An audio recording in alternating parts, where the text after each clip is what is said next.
Welcome to Burlap Teachers. Enjoy the video.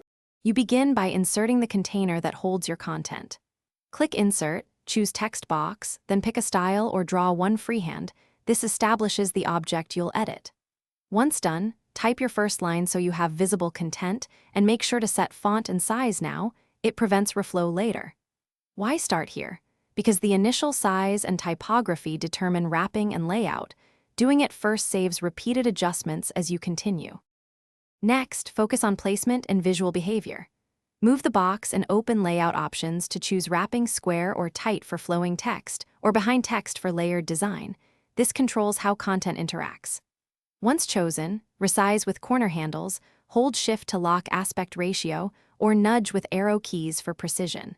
Then open the Format Shape pane to adjust fill, line, shadow, and internal margins. These tweaks control readability and ensure the box looks intentional rather than pasted.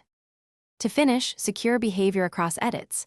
Anchor the box to a specific paragraph so it moves predictably as you edit surrounding text. If content will overflow, link text boxes, click Create Link and select the next box so text flows automatically. Once layout is set, finalize spacing and inspect on multiple pages.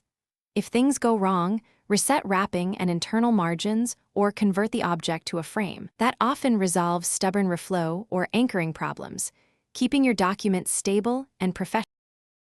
Thanks for watching. Consider subscribing if this video helped you.